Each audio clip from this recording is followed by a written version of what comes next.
siang teman-teman. Saya Anastasia Jessica, saya bisa dipanggil Jessica, Bu Jessica.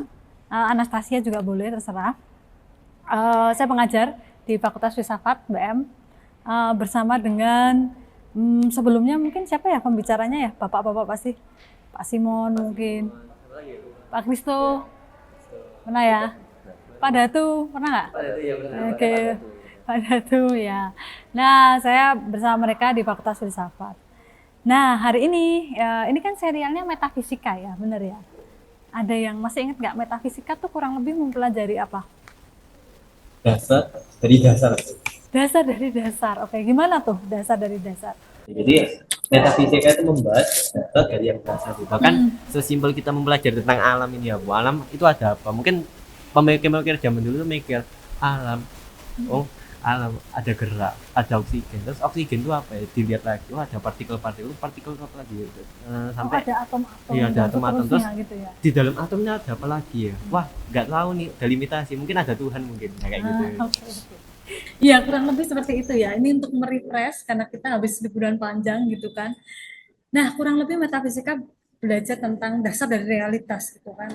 Jadi apa sih yang paling mendasar dari realitas? Nah, jawabannya bisa macam-macam nih antar filsuf gitu ya.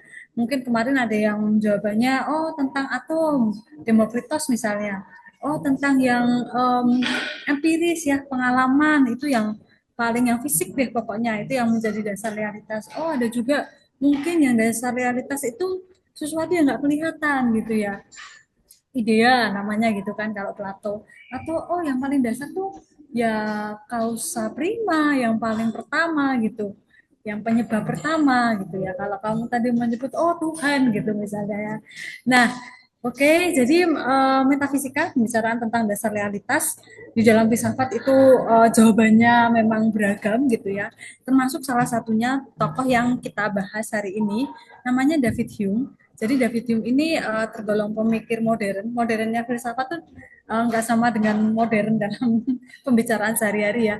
Baik, nah dia ini kalau tadi ya saya bilang dasar realitas itu kalau di sini nggak terlalu kelihatan bisa dilihat di situ sih di kertasnya. Oh, kelihatan kok. Kelihatan ya.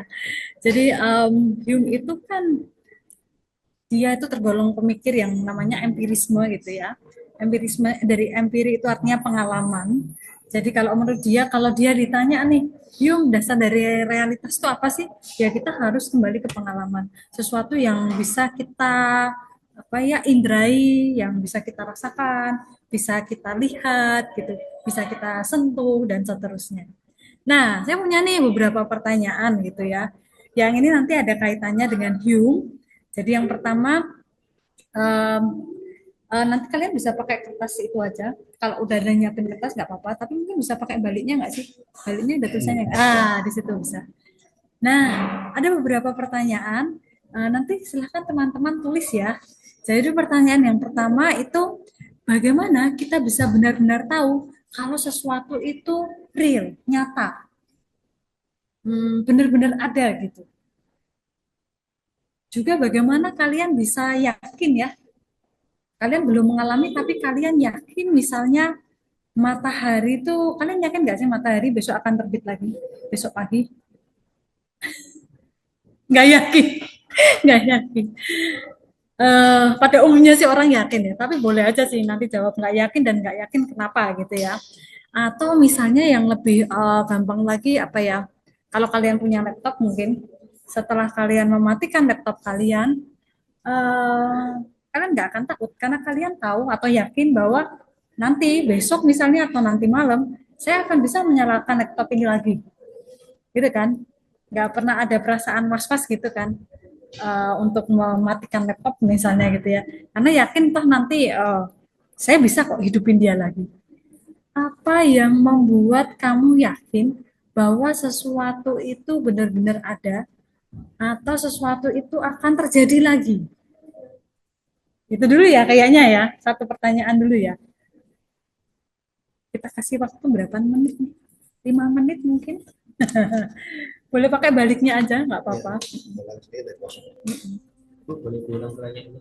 Jadi apa yang membuat kamu yakin atau bagaimana kamu bisa yakin bahwa sesuatu tuh benar-benar ada, bahwa ini tuh bukan mimpi misalnya, bahwa bahwa bahwa meja ini benar-benar meja, bukan cake misalnya, atau apa, bahwa sekarang ini kita memang benar-benar sedang ada di perpustakaannya SMA Santa Maria, dan ini bukan dalam mimpi saya, ini bukan di ruang yang virtual misalnya, ini bukan virtual reality, tapi ini benar-benar kenyataan. Apa yang membuatmu yakin?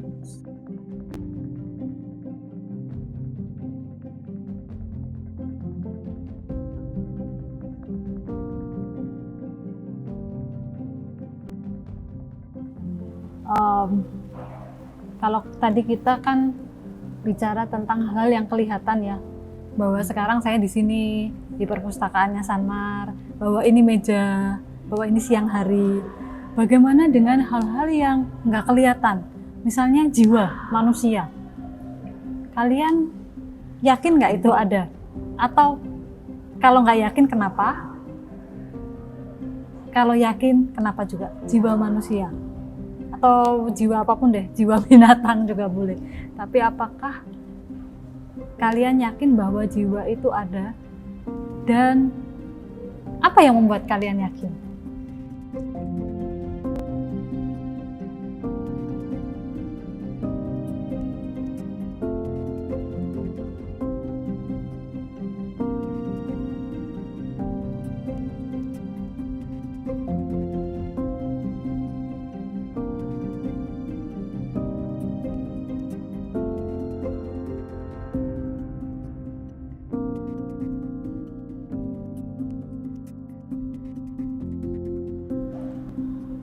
Edric lanjut nulis nggak apa-apa ya, aku lanjutin. Yang pertanyaan ketiga itu cuman iya dan tidak aja. Jadi kalau kita tidak pernah melihat sesuatu ya, kita nggak pernah melihat sesuatu, tidak pernah merabanya, kita nggak pernah merasakannya secara langsung, apakah berarti menurut teman-teman sesuatu itu tidak ada? Katakanlah tadi ya, misalnya ya, jiwa itu kan sesuatu yang nggak bisa kita raba nih, nggak bisa kita sentuh ya secara langsung ya. Apakah menurut teman-teman sesuatu yang tidak bisa kita lihat, tidak bisa kita raba secara langsung, tidak bisa kita rasakan secara langsung, itu berarti tidak ada? Ini cuma ya dan tidak aja. Nggak perlu alasan, ya atau tidak aja. Ini yang terakhir nih, agak menantang nih. Karena pembicaraan tentang Tuhan tuh biasanya kalau di Indonesia tuh sesuatu yang sensitif gitu ya. Karena tidak semua orang itu setuju dengan orang yang ateis misalnya, atau agnostis gitu ya. Nanti kita jelaskan apa itu agnostis. Nah, tapi kalau menurut teman-teman masing-masing ya, apakah Tuhan itu bisa dibuktikan hanya dengan logika dan pengalaman? Jadi menurut teman-teman, apakah Tuhan itu bisa dibuktikan dengan logika, pemikiran ya, artinya ya, runtutan pemikiran logis, atau dengan pengalaman? Nah, oke, baik. Karena kita cuman berempat ya, kita mulai dari pertanyaan pertama. Dibaca aja apa yang sudah kalian tulis, dibaca aja. Terus nanti kita bahas kira-kira dari perspektifnya David Hume kayak apa gitu ya. Oke, yang pertama, bagaimana kita bisa benar-benar tahu kalau sesuatu itu nyata? Kita mulai dari Owen ya, benar ya?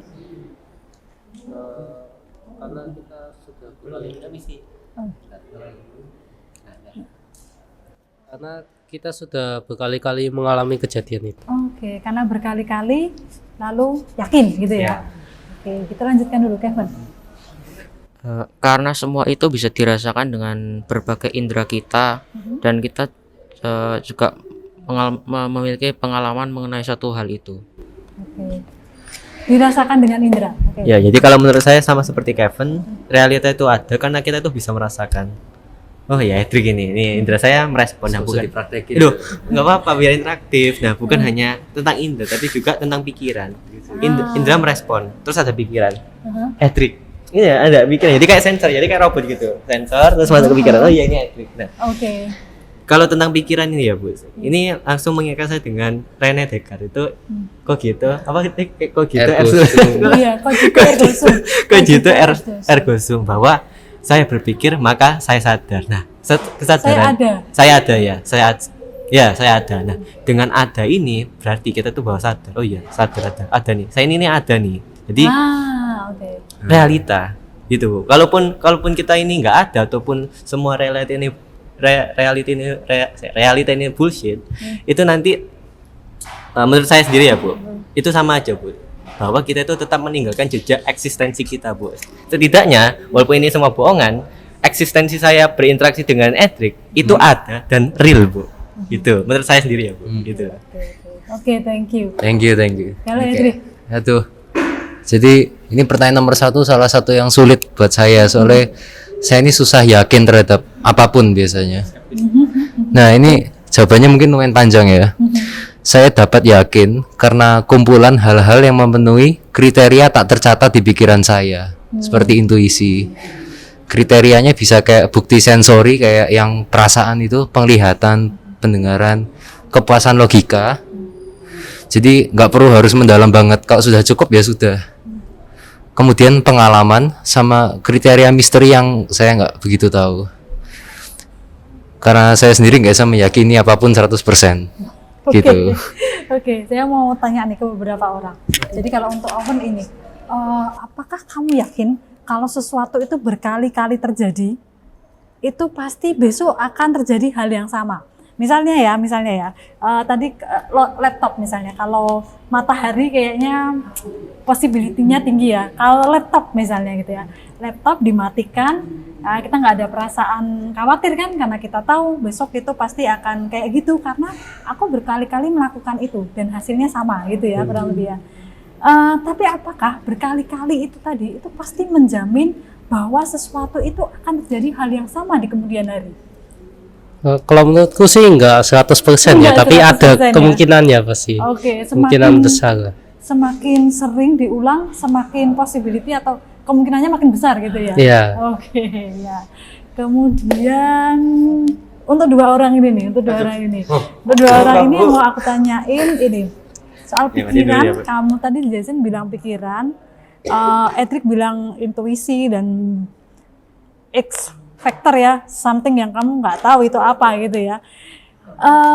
Tapi itu distimulus sesuatu nggak? Artinya harus ada sensori, harus ada pengalaman dulu, atau enggak? Atau dia bisa bekerja sendiri tanpa input dari pengalaman? Boleh diulang dulu nggak pertanyaannya Bu? Bentar. Boleh diulang. Jadi kan kalau menurut Jason tadi kan saya yakin karena saya berpikir mau ada atau nggak ada realita, itu saya berpikir, maka saya ada gitu kan. Kalau itu tadi hubungannya dengan tadi ya, menyentuh, merasakan dari hasil pencerapan indrawi gitu kan, berarti menghasilkan, kalau di filsafat namanya impresi ya, impresi atau kesan di dalam pikiran kita gitu kan. Nah kalau nggak ada pengalaman indrawi, nggak ada pencerapan indrawi, apakah itu tetap real atau enggak gitu maksudnya? Ya, terima kasih buat pertanyaan mengenai pengalamannya itu ya Bu. Nah, kalau menurut saya sendiri ya Bu, walaupun itu ada ataupun nggak ada mengenai pengalaman kita yang di masa lampau, yang dimana kita tahu bahwa mungkin dulu aku nggak tahu etik, tapi sekarang tahu etik karena udah tahu etik gitu, karena ada pengalaman lampau gitu. Nah, cuman nggak Bu, menurut saya sendiri ya Bu, ada atau tidaknya realita atau fakta itu berdasarkan bagaimana itu terjadi. Walaupun misal mungkin aku nggak tahu dulu ini etik dan pikiranku nggak ada memori mengenai etik, tapi sentuhanku kepada orang itu ada.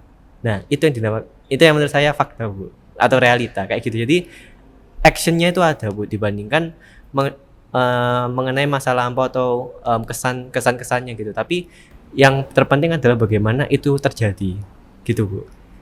Kira-kira menjawab nggak ya Bu? Itu nggak selalu artinya kalau mau mengenal Edric, kamu belum mengenal dia, tapi kamu pernah punya perjumpaan dengan manusia lain yang bukan Edric gitu, itu yang membantumu mengenali dia atau gimana maksudnya? Maksud saya itu enggak, Bu. Maksud saya itu cuman misal nyentuh gini ya. Itu maksud saya itu realitanya cuman gerakan tangannya, Bu. Kalau ini Edric atau ini manusia atau Siapapun lah ya. siapapun itu nggak terlalu penting. Yang terpenting adalah bahwa saya dan pikiran saya dan kesadaran saya itu sedang menggerakkan tangan saya seperti ini dan menyentuh. Nah, ini baru realita yang terjadi, Bu. Gitu. Oke. Jadi jadi cuma kayak outputnya gitu, Bu. Gitu. Kalau itu misalnya nih tentang sesuatu yang nggak bisa kita sentuh, katakanlah Nomor 2 ya, Bu. nomor 2 ya. Oke, mantap. Oke, boleh, Bu. Itu gimana? Kita Oke. langsung masuk nomor 2 dulu ya sebelum kita lanjut. Iya, enggak apa-apa, emang nyambung ya pertanyaannya. Oke. Ya. Makasih Bu atas pertanyaannya.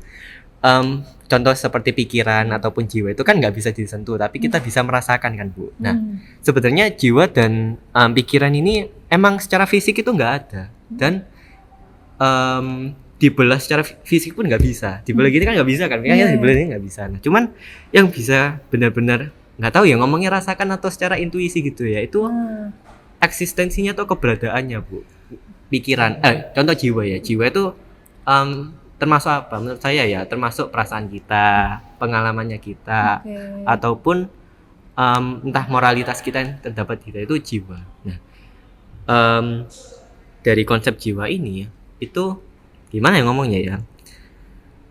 Nggak tahu ya, Bu. Tapi dulu itu saya pernah mikir ya, jika sesuatu itu nggak ada itu mereka itu tetap berjiwa gitu loh, Bu. Semua hal di dunia itu berjiwa, dan jiwanya itu mungkin kalau mama saya dengar dulu itu saya itu dianggap gila. Soalnya nggak mungkin ini ada jiwanya, apalagi yang nggak ada bentuknya itu ada jiwanya, nggak mungkin. Itu animis gitu ya? Iya, cuman iya kayak animis ya, Bu. Dulu saya percaya pohon itu ada jiwanya, Bu. Beneran. Nah, cuman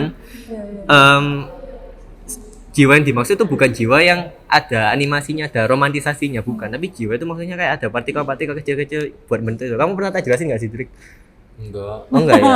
Jadi kayak Oke. Jadi ini, Bu, ini kan ada atom kan secara fisik. Cuman ini juga ada jiwanya, Bu. Jadi ini kayak ada partikel-partikel kecil yang bentuk dia gitu. Dan dia selalu bergerak ya sebenarnya ya gitu ya, atau Bergerak enggak juga, Bu. Enggak Menurut juga. saya ini diem aja gitu. Diem aja. Nah, kemudian ini mencerahkan pikiran saya pertemuan kemarin, Pak, yaitu monad. Nah, ini ternyata jawaban selama itu monad ya, dari Leibniz ya. Leibniz ya. Jadi Leibniz tuh bilang kalau monad tuh benar, sama konsepnya juga sama, bahwa ya dia tuh nggak bisa dibelah. Jadi monad tuh partikel Tuhan yang bisa dibilang, atau partikel apa yang ngomongnya ya, partikel spiritual gitu. Nah, menurut saya itu juga sama seperti jiwa ataupun pikiran ya, Bu. Mereka itu tetap ada, cuman nggak bisa dirasakan secara fisik, hanya bisa mungkin dirasakan secara apa ya ngomongnya ya, nggak juga yang pasti kan bisa dirasakan secara perasaan atau secara pengalaman atau secara spiritual lah, Bu.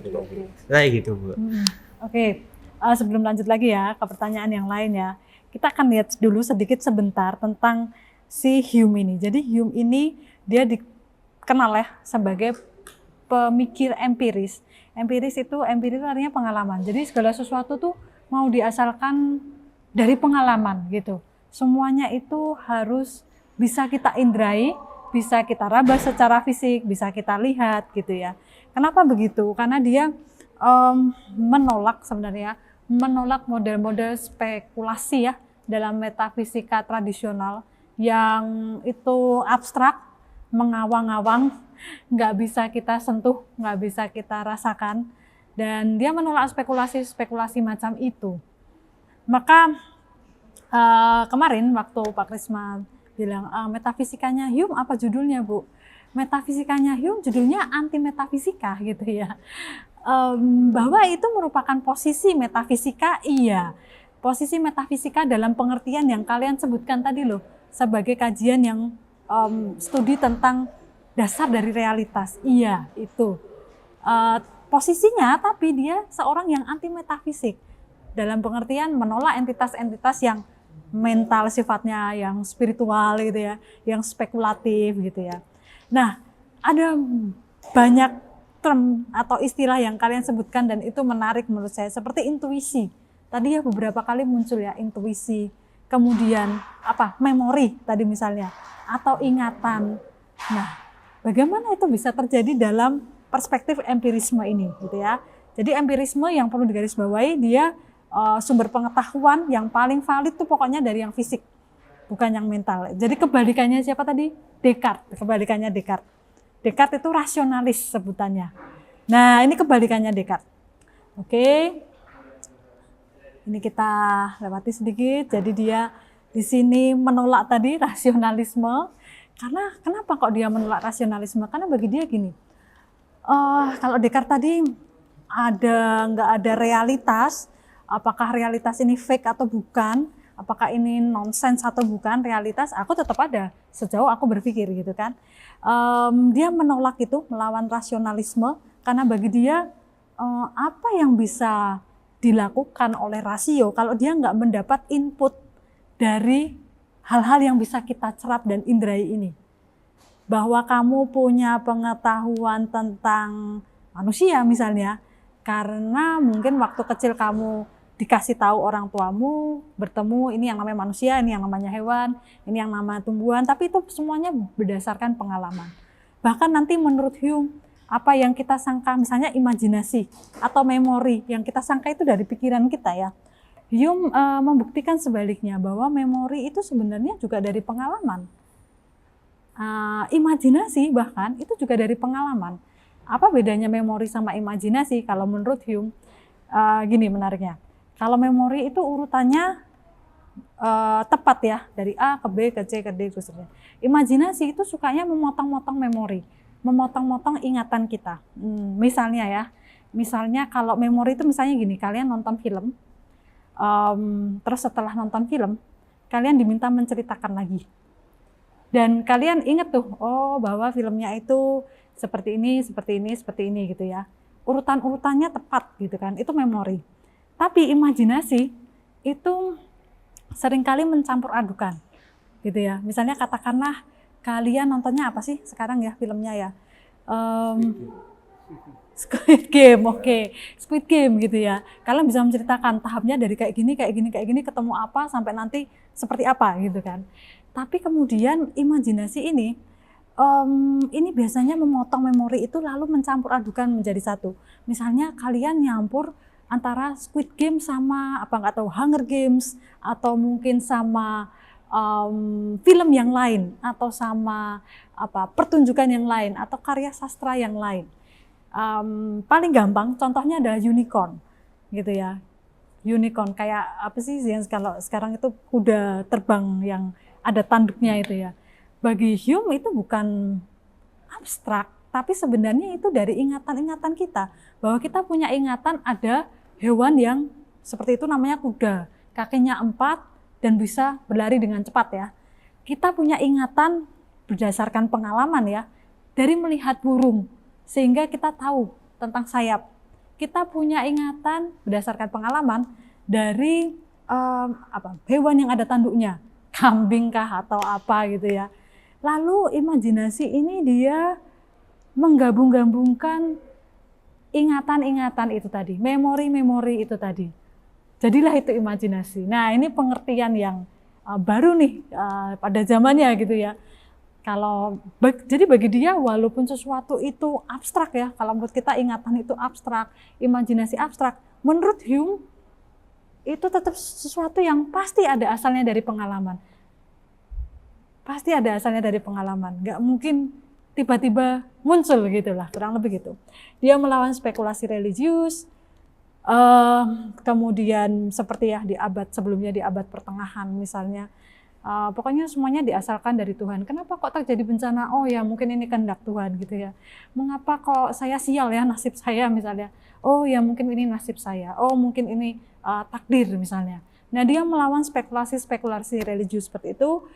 Dan bahkan pada golongan pemikir empirisme yang masih percaya substansi seperti jiwa misalnya, itu dia tidak percaya lagi. Nah baik, ini sebenarnya pertanyaan nomor 2 tadi ya, tapi saya sebelum masuk ke sini, karena tadi sudah disebut oleh Owen ya, tentang berkali-kali. Kenapa kok saya yakin? Karena hal ini sudah terjadi berkali-kali gitu, makanya saya yakin. Hume, saking dia tuh sebutannya empiris radikal, saking radikalnya dia sampai nggak percaya kalau hubungan kausalitas itu nyata. Hubungan kausalitas itu bagi dia itu ini hanya runtutan kejadian sebenarnya. Bagaimana penjelasannya? Dia terkenal dengan ini, menolak hubungan kausalitas. Kok bisa ya ada orang menolak hubungan kausalitas gitu ya? Jadi gini, bagi dia kausalitas itu sebenarnya kepercayaan kita yang tadi karena berkali-kali, terus lama-kelamaan kita yakin. Hari ini kita lihat matahari terbit, sampai terbenam, kita tidur, besok terbit lagi, besoknya terbit lagi gitu kan. Besoknya terbit lagi, nah besok mungkin setelah setahun gitu ya. Setelah setahun kita tidur malam dan kita nggak akan khawatir besok pasti akan terbit lagi kan matahari gitu ya. Nah, tapi bagi Hume sebenarnya itu tidak lebih dari urutan kejadian. Bagi Hume sebenarnya ini ya, nah kalau kalian lihat ini, kausalitas yang kita pahami seperti ini ya. Kalau ada api, lalu di atas api kita taruh kertas gitu kan. Terus hasilnya gimana? Kertasnya gimana? Terbakar gitu ya. Kertasnya terbakar atau mungkin malah jadi abu dan seterusnya.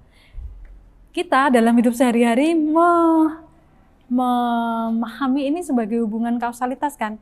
Kertas terbakar karena kena api gitu ya, karena kena api. Nah, bagi Hume sebenarnya kausalitas itu bukan sesuatu yang inherent, itu sebenarnya kepercayaan kita aja karena itu terjadi berkali-kali, lalu kita membuat hubungan kalau ada kejadian 1 diikuti kejadian 2 pasti menghasilkan 3.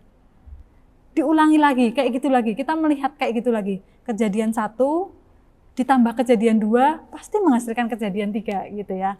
Api atasnya dikasih kertas pasti menghasilkan apinya terbakar gitu kan. Kertasnya terbakar api gitu ya. Kertasnya terbakar api. Nah, karena kita berulang-ulang kemudian kita secara menurut Hume ya, secara naif kita kemudian menyimpulkan kalau ini ada hubungan sebab akibat. Padahal menurut Hume ini sebenarnya hanyalah gini. Ini bukan kausalitas tapi hanya gejala satu yang menyusul yang lain. Kausalitas sendiri sebenarnya nggak bisa kita amati, tapi karena berkali-kali lalu kita muncul keyakinan naif tadi. Nah di sini sebenarnya ada kemungkinan nggak setelah berkali-kali ternyata tidak terjadi hal yang kita harapkan. Ada ya, mungkin kertasnya basah mungkin, jadi tidak langsung terbakar. Apalagi mungkin ada faktor lain yang menyebabkan matahari tidak terbit lagi, mungkin ya itu katastrofe gitu ya, mungkin ya bencana atau apa yang menyebabkan. Nah di sini sebenarnya kalau misalnya di zamannya Aristoteles dulu ya, dilihat bahwa kausalitas itu inherent di dalam bendanya, dia itu sudah masuk sifat-sifat yang ada di dalam benda itu. Kalau kertas dibakar ya pasti terbakar karena memang ada sifat-sifat di situ. Tapi Hume mengajak kita untuk lebih cermat bahwa sebenarnya kita kausalitas itu asalnya itu dari kepercayaan kita, keyakinan kita, pikiran kita melihat dua gejala yang berurutan terus munculnya sehingga menghasilkan sesuatu. Dan sebenarnya berapapun banyak observasinya, berkali-kali pun tadi ya, itu sebenarnya nggak pernah bisa menjamin 100% dia akan terjadi yang nomor 3 tadi. Nah ini sebenarnya kalau untuk ilmuwan gitu ya, kalau untuk ilmuwan ini sebenarnya mendorong biar ilmuwan itu semakin teliti, biar ilmuwan itu lihat tidak dengan gampang ya menyimpulkan, oh kalau ada urutan kejadian pasti nih dia ada hubungannya gitu ya. Katakanlah gini, ada ilmuwan misalnya ya, dia melihat ada dua gejala yang berurutan terjadi berkali-kali, ada migrasi burung dari Surabaya ke Sidoarjo, itu ya misalnya ya. Bersamaan dengan itu ada banyak perempuan yang hamil gitu ya misalnya ya. Kita dalam akal sehat mengatakan ini nggak ada hubungannya nih migrasi burung dari Surabaya ke Sidoarjo dengan tingkat atau jumlah kehamilan ibu gitu ya. Nah, tapi kalau itu terjadi berulang kali, sangat mungkin gitu ya, ilmuwan yang tidak teliti itu tadi, itu menyimpulkan bahwa itu ada hubungannya. Jadi itu membuat kita semakin kritis bahwa setiap hal yang berurutan belum tentu ada hubungannya. Gitu ya. Setiap hal yang berurutan belum tentu ada hubungannya. Kalau kalian ujian terus perut kalian sakit gitu ya, pada semester pertama seperti itu, semester kedua ujian lalu perutnya sakit lagi, gitu kan. Bukan berarti ujian menyebabkan sakit perut gitu ya. Itu mungkin karena kalian tidak siap, itu mungkin karena ya ada orang yang psikosomatis gitu kan, yang apa kalau nervous dia sakit perut gitu ya. Nah, maka tidak semua kejadian yang berurutan itu punya hubungan sebab akibat. Oke, kita balik ke pertanyaan dulu aja ya. Jadi Hume ini seorang empiris yang sangat radikal. Lalu kita balik dulu ke sini. Saya mulai dari Kevin dulu ya. Yang nomor 3. Jadi kalau kamu nggak merasakan, nggak bisa melihat langsung, apakah sesuatu itu tetap ada? Kalau menurut saya belum tentu. Soalnya kita pernah melihat atau merasakan sesuatu itu cuma persepsi yang didasari pada indera kita pernah merasakannya gitu. Jadi terlalu cepat untuk menyatakan sesuatu itu tidak ada hanya karena kita belum pernah merasakannya. Oke. Mungkin Awan dulu. Yang nomor 3 ya, yang nomor 3. Kalau menurut saya sih bisa iya bisa enggak ya, mungkin secara langsung kalau kita nggak nyentuh dalam pikiran kita nggak ada, tapi bisa jadi ya itu kita berimajinasi, kita mengandai-andaikan kalau itu ada, atau kadang ya gimana ya bilang. Walaupun gitu. kata Hume imajinasi dari pengalaman juga ya, tapi nggak tahu apakah teman-teman juga setuju ya dengan itu? Setuju nggak kalau apa katanya Hume, kalau imajinasi itu sebenarnya juga bertolak dari atau sumbernya itu sebenarnya dari pengalaman yang bercampur aduk gitu. Iya, saya percaya. Ada Ya, kayak benarnya, unicorn itu kan bisa saja habis lihat kuda atau lihat apa gitu, coba digabungin jadi unicorn, siapa tahu gitu. Bisa. Jadi di sini sepertinya imajinasi nggak bisa menciptakan sesuatu yang sama sekali baru gitu. Sulit ya? Sulit. Sulit ya. Oke, kamu kayaknya punya banyak pertanyaan atau Edric belum jawab. Ini yang jawabannya yang nomor 3 tuh. Iya, nomor 3. Satu kata kan? Iya, ya atau tidak? Aduh. Saya nulisnya iya, tapi Nah, kalau dikasih sekarang kesempatan nggak tahu. Boleh. Nggak tahu kenapa. Maksudnya kalau nggak suruh satu kata jawabannya ya nggak tahu kalau bisa berarti masih ada atau enggak gitu. Jadi kalau nggak bisa dicerap secara langsung, menurut kamu nggak yakin itu ada atau enggak atau gimana? Yang bisa juga secara langsung juga nggak yakin soalnya. Oke, intinya Gitu. kamu nggak yakin tentang segala sesuatu. Nggak yakin. Iya. Ya, jadi kalau Jason. menurut saya tidak, Bu. Tidak. Karena contohnya ya, Bu. Ilmuwan meneliti mengenai misal ruang angkasa diteliti, ketemu ini, ketemu gerak seperti ini, bla bla bla, sampai pada akhirnya saya yakin banget bahwa sepintar-pintarnya manusia mengobservasi alam kita, pasti pada akhirnya manusia tersebut mengalami batasan, Bu. Langsung mikir, selain ini ada apa ya? Nah, makanya pasti teknologi itu pasti berkembang. Soalnya buat menelusuri semua gap-gap ini atau jeda-jeda ini. Nah, cuman untuk mendapatkan jawaban sementara dari jeda atau gap karena batasan ini, seringkali manusia itu memberikan entitas Tuhan. Oh, di atasnya luar angkasa, di seluruh dimensi ini kayaknya kita nggak bisa lagi deh mengkalkulasi. Berarti kemungkinan Tuhan ini ada nih di atas ini nih. Nah, Tuhan kan kita nggak bisa kita rasakan tuh. Ya mungkin bagi beberapa orang bisa dirasakan seperti oksigen gitu. Nah, cuman mungkin bagi beberapa orang yang rasional, materialis, Tuhan itu nggak bisa dirasakan karena emang secara fisik nggak ada kan. Nah, tapi walaupun dia nggak ada, tetap kita itu bisa merasakannya, Bu.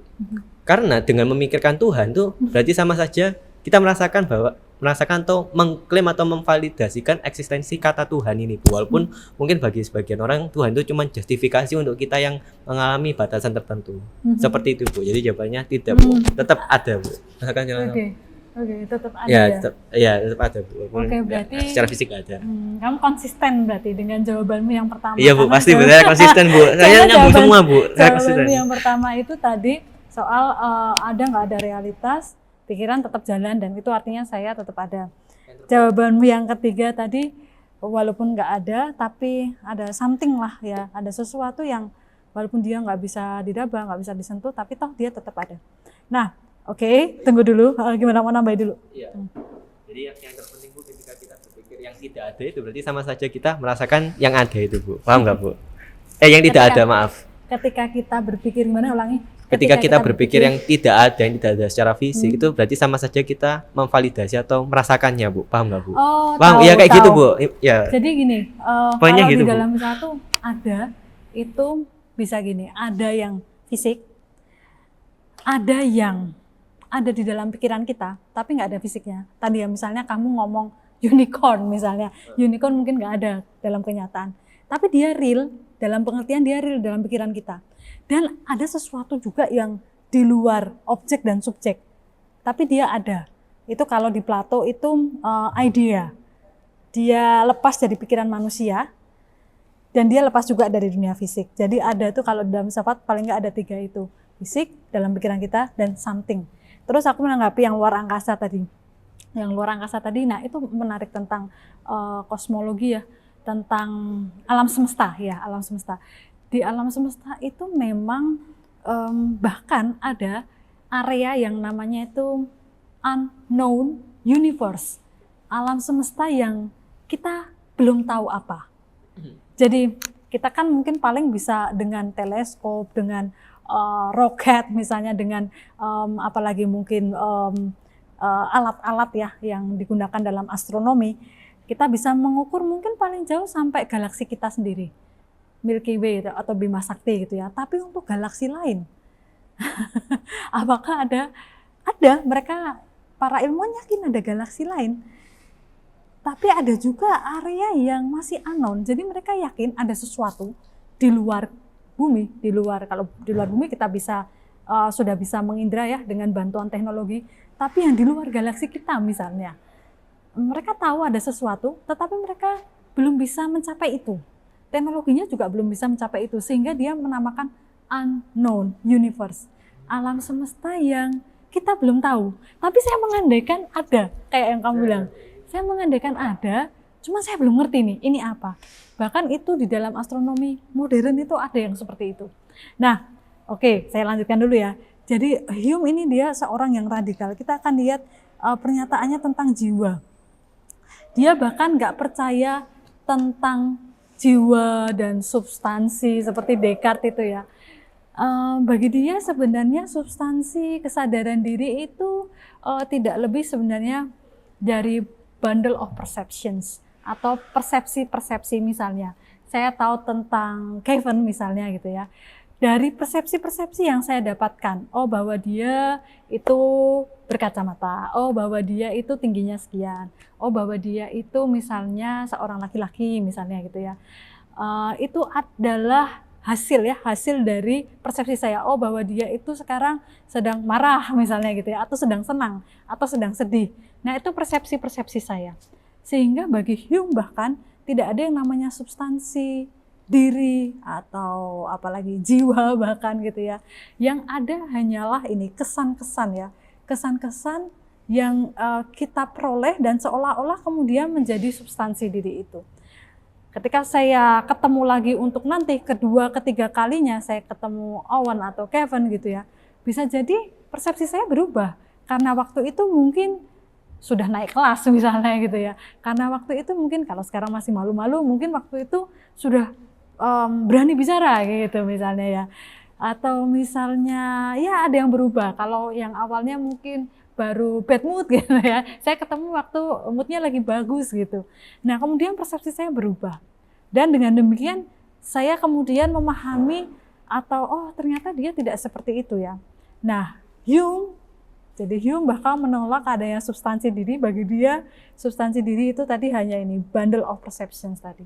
Persepsi-persepsi kita. Terakhir tentang Tuhan ya. Nah ini saya mau dengar nih satu persatu ya kayaknya ya. Dari Edric dulu, dari Edric.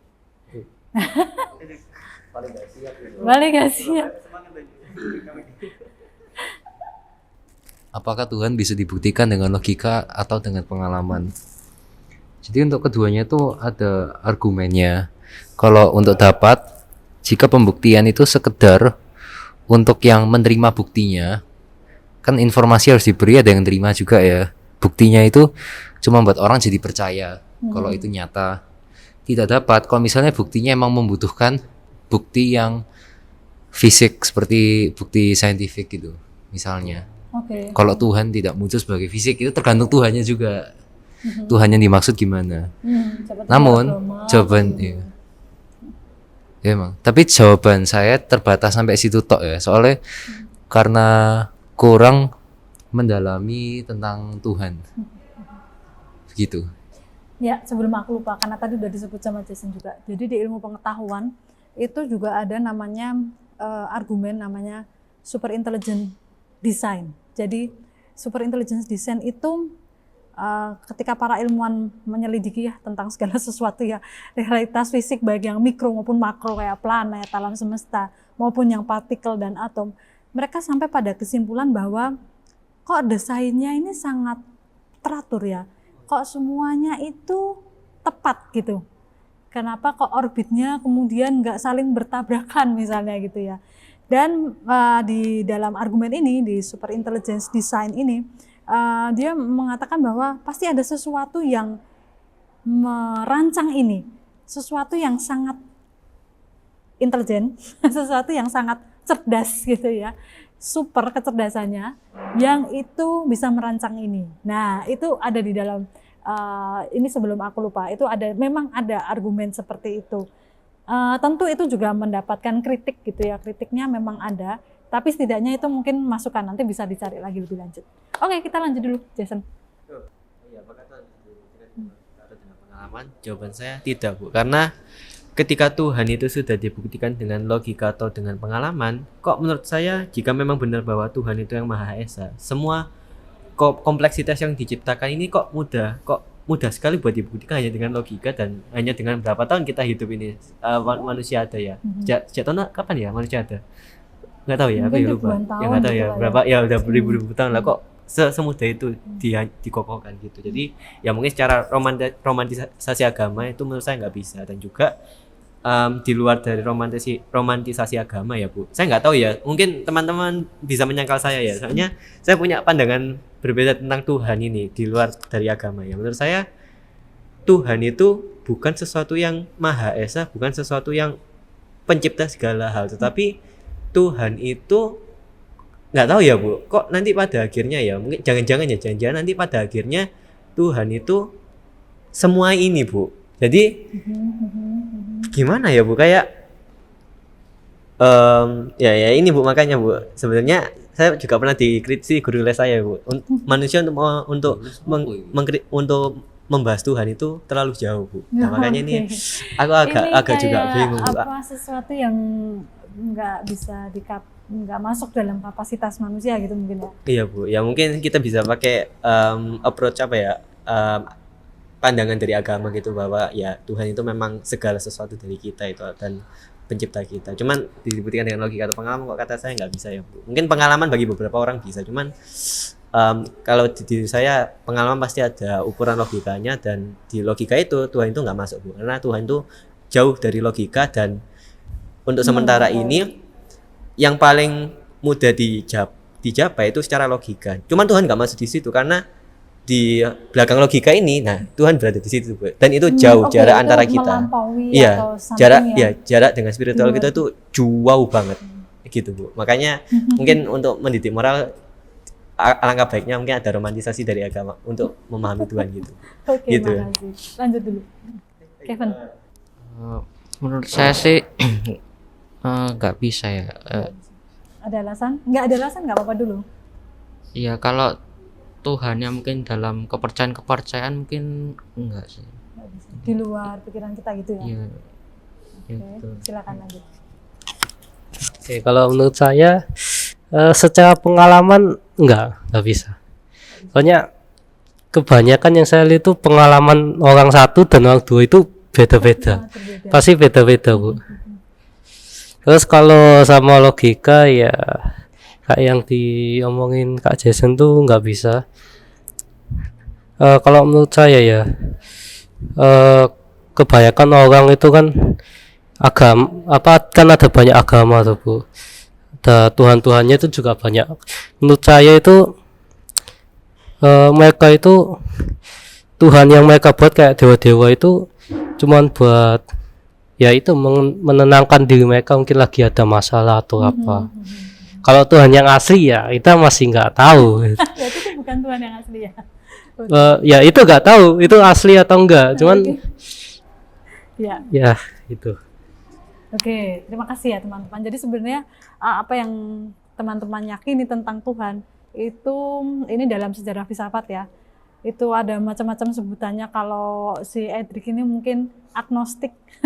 Agnostik itu dia memilih untuk tidak bicara tentang Tuhan karena memang kita nggak bisa bicara tentang itu. Ya udah kita nggak usah bicara tentang itu. Ini mirip dengan Hume juga nanti.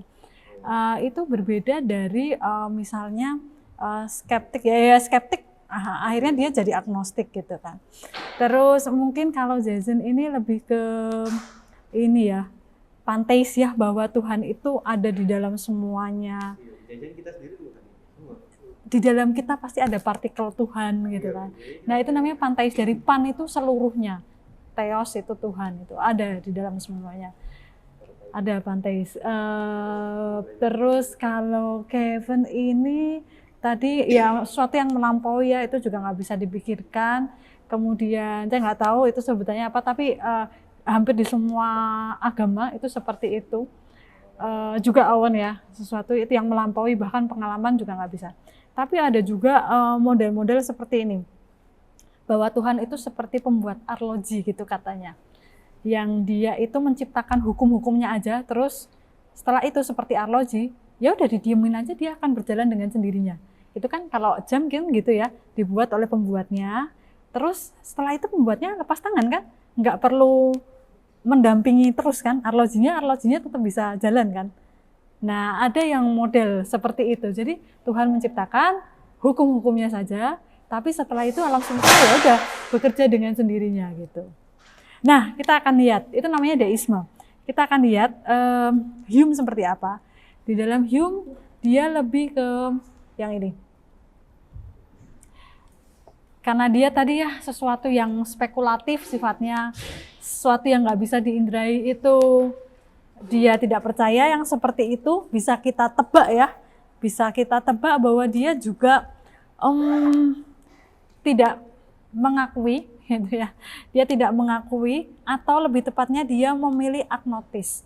Agnotis itu ya tadi karena tahu bahwa kita tidak bisa tahu tentang Tuhan, yang kalian ngomong tadi ya, yang kalian usulkan tadi bahwa Tuhan itu sesuatu yang nggak bisa kita pikirkan.